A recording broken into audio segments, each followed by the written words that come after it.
오늘 우리에게 주신 하나님의 말씀은 사도행전 26장 13절부터 23절입니다. 왕이여 정오가 되어 길에서 보니 하늘로부터 해보다 더 밝은 빛이 나와 내 동행들을 둘러 비추는지라.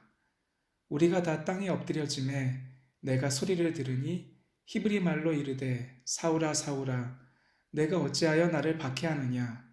가시체를 뒷발질하기가 내게 고생이니라. 내가 대답하되 주님 누구시니이까? 주께서 이르시되 나는 내가 박해하는 예수라. 일어나 너희 발로 서라.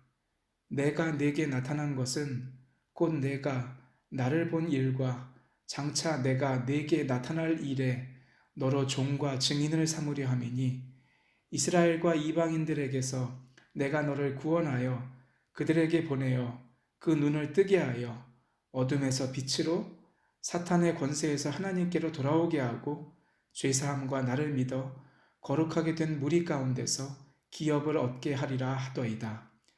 아그리빠 왕이여, 그러므로 하늘에서 보이신 것을 내가 거스리지 아니하고 먼저 다메섹과 예루살렘에 있는 사람과 유대 온 땅과 이방인에게까지 회개하고 하나님께로 돌아와서 회개에 합당한 일을 하라 전함으로 유대인들이 성전에서 나를 잡아 죽이고자 하였으나 하나님의 도우심을 받아 내가 오늘까지 서서 높고 낮은 사람 앞에서 증언하는 것은 선지자들과 모세가 반드시 되리라고 말한 것밖에 없으니 곧 그리스도가 고난을 받으실 것과 죽은 자 가운데서 먼저 다시 살아나사 이스라엘과 이방인들에게 빛을 전하시리라 함이니이다 하니라. 아멘.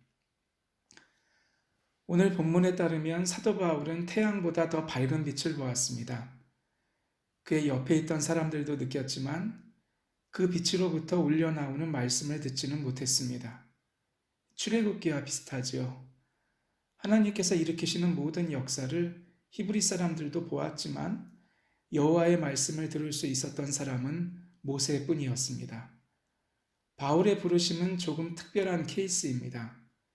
이전까지 주님은 자신을 공격하는 사람을 부르신 적이 거의 없습니다. 이방 예언자 발람이 이스라엘을 저주하려 하니까 막으신 적은 있습니다. 그러나 발람은 결국 주의 말씀을 거절하고 돈의 길을 걸어가지요. 하나님도 사람을 부르실 때에는 염려가 많으셔요. 예레미야나 모세처럼 부르심을 위한 설득이 길어지는 경우도 있었지만 대부분 바로 순종하는 사람들을 부르시지요.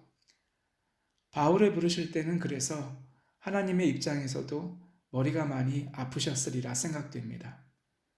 주님은 그가 잘하는 헬라어 대신 그가 사랑하는 모국어 히브리 말로 또박또박 말씀하십니다. 사울아, 사울아. 그의 본명을 부르십니다. 내가 어찌하여 나를 박해하느냐. 주님은 내가 왜 나의 종들을 박해하느냐라고 말씀하지 않으셨습니다. 자신을 박해한다고 이야기하십니다. 주님은 그리스도인들이 고난당할 때에 이를 그들의 고난이라 말씀하지 않으십니다. 그들과 함께 자신이 고난당하고 죽고 계시기 때문입니다. 그래서 내가 나를 박해한다 말씀하십니다. 그 다음 문장은 그가 잘 아는 그리스의 격언을 사용하십니다. 가시체를 뒷발질하기가 내게 고생이니라. 여기서 말하는 가시체란 사람이나 소를 때릴 때 사용하는 날카로운 막대기를 뜻합니다. 후에 바울이 이야기한 사망아 내가 쏘는 것이 어디 있느냐 할 때에 쏘는 것도 이 막대기입니다.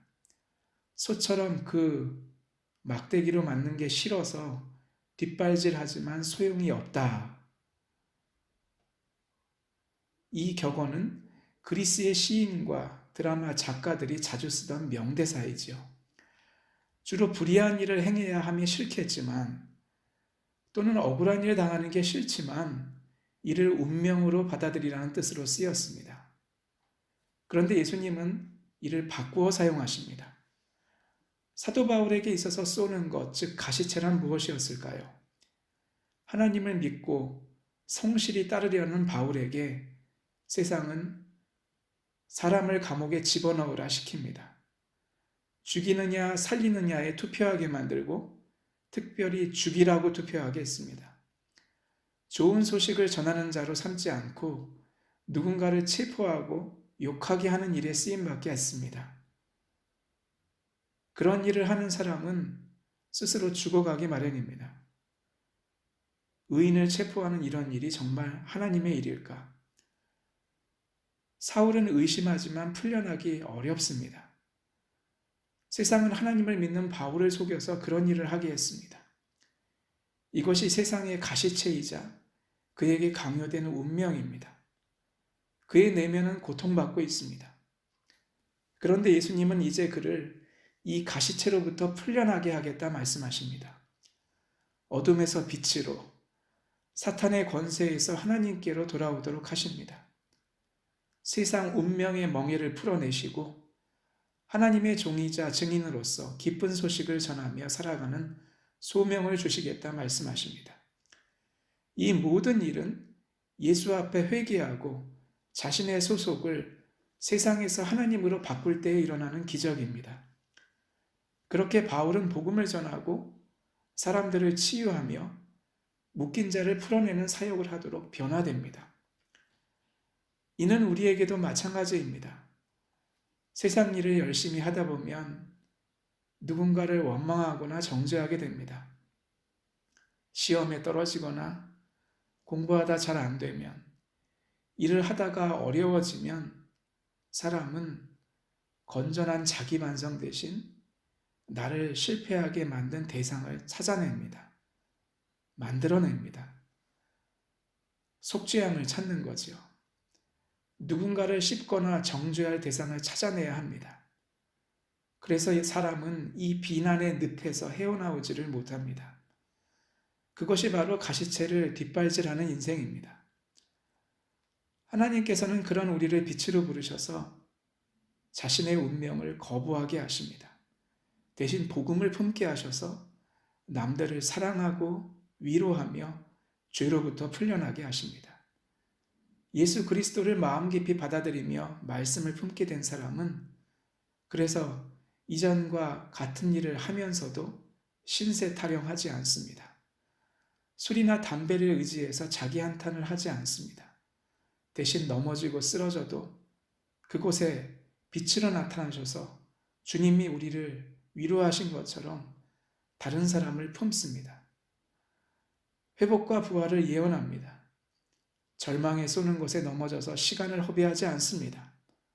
생명의 말씀으로 스스로를 방어하고 회복합니다. 운명을 이야기하지 않고 소명을 기억하며 나눕니다. 바울을 그렇게 부르시고 일어서게 하신 하나님께서 여러분과 저도 부르시는 줄을 믿습니다. 이 부르심에 아멘으로 응답하며 주의 밝으심으로 자신의 기질과 성품이 변화되는 여러분과 저가 되기를 주의 이름으로 축원합니다. 다 함께 기도하시겠습니다. 하나님 아버지, 어제와 같은 일을 오늘도 하고 있지만 어제와는 다른 마음을 오늘 주셔서 오늘과 내일을 힘차게 살아가게 하소서. 걱정하고 근심하는 대신 그 모든 걸 하나님께 드려 주의 기쁨과 소명으로 맞바꾸는 자 되게 하소서. 그 가운데 생명의 호흡이 우리 안에 흘러 들어오고 우리는 이를 의지하여 승리할 줄을 믿습니다. 운명의 가시체를 뒷발질하는 인생에서 주님의 소명을 받아 빛을 전하는 자로 저희를 바꾸시는 줄을 믿습니다. 그렇게 살아가겠습니다. 감사하며 예수 그리스도의 이름으로 기도합니다. 아멘.